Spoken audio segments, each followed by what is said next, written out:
नमस्कार। आज के इस वीडियो में हम देखेंगे बाल विकास एवं शिक्षा शास्त्र से संबंधित महत्वपूर्ण प्रश्न जो कि आपकी आगामी एग्जाम सीजी टेट के लिए काफ़ी इंपॉर्टेंट है। तो चलिए शुरू करते हैं। पहला प्रश्न दिया है, व्यक्तित्व स्थायी संयोजन है। तो इसका आंसर हो जाएगा पर्यावरण के साथ, जीवन के साथ, प्राकृतिक के साथ। तो ऑप्शन डी इसका सही उत्तर होगा। ये तीनों व्यक्तित्व स्थायी संयोजन है। ऑप्शन डी इसका सही उत्तर है। दूसरा प्रश्न है, दूसरे वर्ष के अंत तक शिशु का शब्द भंडारण हो जाता है। तो हो जाता है 100 शब्द। ऑप्शन ए 100 शब्द हो जाता है। संवेगों की उत्पत्ति होती है। तो मूल प्रवृत्ति, संवेगों की उत्पत्ति मूल प्रवृत्ति से होती है। चौथा प्रश्न है, सर्व तथा गर्व जैसी भावनाओं का विकास किस अवस्था में होता है। तो इसका आंसर होगा बाल्य अवस्था में। सर्व तथा गर्व जैसी भावना का विकास बाल्य अवस्था में होता है। Option B. मैकडूगल के अनुसार मूल प्रवृत्ति जिज्ञासा का संबंध संवेग कौन सा है। तो यह है आश्चर्य। ऑप्शन सी, जिज्ञासा का संबंध आश्चर्य से है। ऑप्शन सी।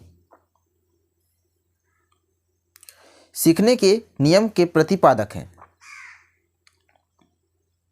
तो सीखने नियम के प्रतिपादक कौन है? थॉर्नडाइक। Option C, Thorndike. सातवां प्रश्न दिया है, शैशवावस्था की मुख्य विशेषता नहीं है। तो शैशवावस्था की मुख्य विशेषता कौन सी नहीं है? चिंतन प्रक्रिया। ऑप्शन डी, चिंतन प्रक्रिया। तो कौन कौन सी है? सीखने की प्रक्रिया में तीव्रता है, जिज्ञासा की प्रवृत्ति है, अनुकरण द्वारा सीखने की प्रवृत्ति है, और चिंतन की प्रक्रिया जो है शैशवावस्था की विशेषता नहीं है। अगला देखिए, किस मनोवैज्ञानिक के अनुसार विकास एक सतत और धीमी धीमी प्रक्रिया है। तो स्किनर के अनुसार। ऑप्शन सी, स्किनर के अनुसार। वर्तमान में निःशक्त बच्चों की शिक्षा के लिए कहा गया है। वर्तमान में निःशक्त बच्चों की शिक्षा के लिए कहा गया है समावेशी शिक्षा। ऑप्शन ए, समावेशी शिक्षा इस प्रश्न का सही उत्तर होगा। बाल्य अवस्था वह अवस्था होती है।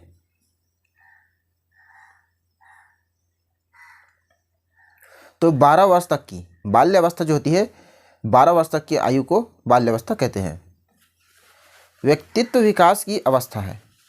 11वां प्रश्न में व्यक्तित्व विकास की अवस्था है अधिगम एवं विधि। ऑप्शन ए, अधिगम एवं विधि।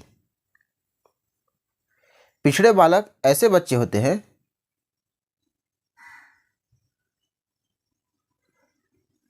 सीखने की गति धीमी होती है, बुद्धि लब्धि इस तरह से 80 से 90 होती है, मानसिक रूप से अस्वस्थ और असमयोजित व्यवहार होता है। तो इस प्रश्न का जो सही उत्तर हो जाएगा उपरोक्त सभी, जो कि पिछड़े बालक की जो विशेषताएं हैं सभी।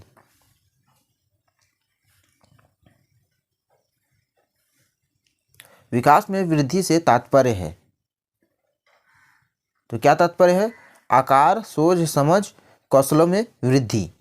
आकार, सोच, समझ और कौशलों में वृद्धि विकास में वृद्धि का तात्पर्य है। परिपक्वता का संबंध है।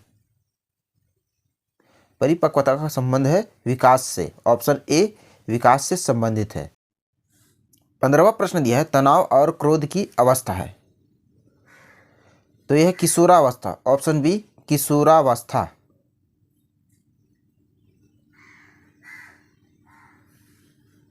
बच्चों की रुचि बनाए रखने के लिए आप कौन सी विधि का चयन करेंगे? बच्चों को स्वयं गतिविधि करने देंगे। तो बच्चों को स्वयं गतिविधि करने के लिए देंगे। Option D. एक बच्चे की मानसिक आयु 12 वर्ष है एवं वास्तविक आयु 10 वर्ष है, उसकी बुद्धि लब्धि होगी 120 होगी। ऑप्शन सी, 120 होगी। शारीरिक विकास का क्षेत्र है तो स्नायुमंडल, स्नायुमंडल शारीरिक विकास का क्षेत्र है। मूल्यांकन किया जाना चाहिए तो बच्चों के सीखने के स्तर का ज्ञान होता है, तो मूल्यांकन से बच्चों के सीखने का स्तर का ज्ञान होता है। ऑप्शन सी इस प्रश्न का सही उत्तर होगा। शरीर के आकार में वृद्धि होती है क्योंकि शारीरिक और गत्यात्मक विकास होता है, शारीरिक और गत्यात्मक विकास होता है।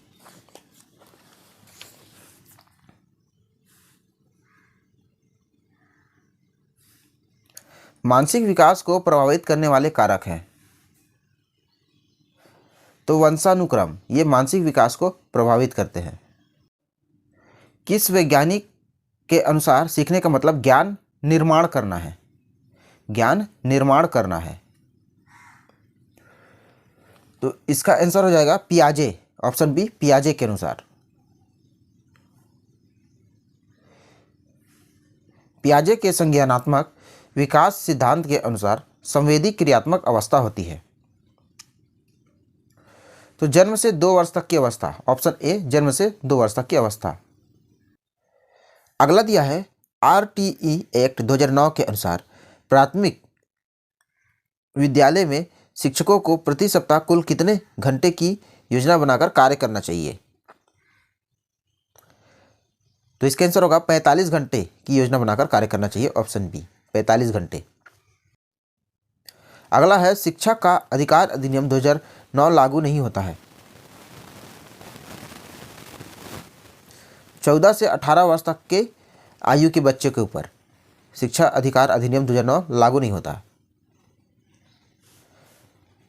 आपकी कक्षा का बच्चा सी को डी तथा डी को सी लिखकर पढ़े तो वह कौन से रोग से पीड़ित है,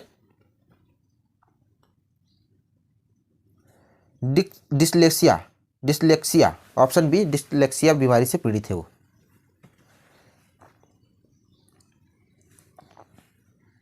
अगला दिया है अधिगम का व्यवहारिक सिद्धांत निम्न है, तो क्या है अधिगम का व्यवहारिक सिद्धांत, ऑप्शन डी क्या क्या संबंध प्रतिक्रिया का सिद्धांत, स्किनर क्रिया प्रसूत अधिगम का सिद्धांत और प्रबलन का सिद्धांत। तो इस प्रश्न का सही उत्तर हो जाएगा ऑप्शन डी उपरोक्त सभी। इनमें से कौन पाठ्यचार 2005 का मार्गदर्शन सिद्धांत नहीं है,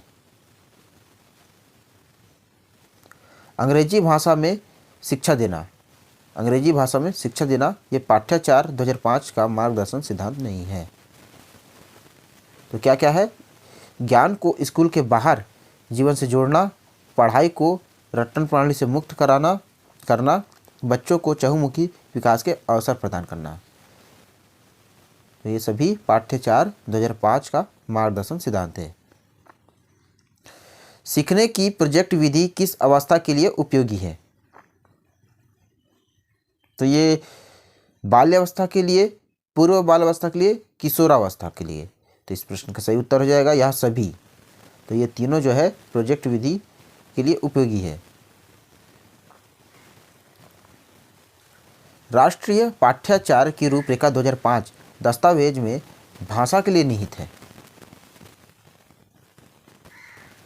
तो इसका आंसर हो जाएगा बहुभाषा के लिए निहित है, ऑप्शन डी बहुभाषा के लिए, यानी कि बहुत सारे भाषाओं के लिए।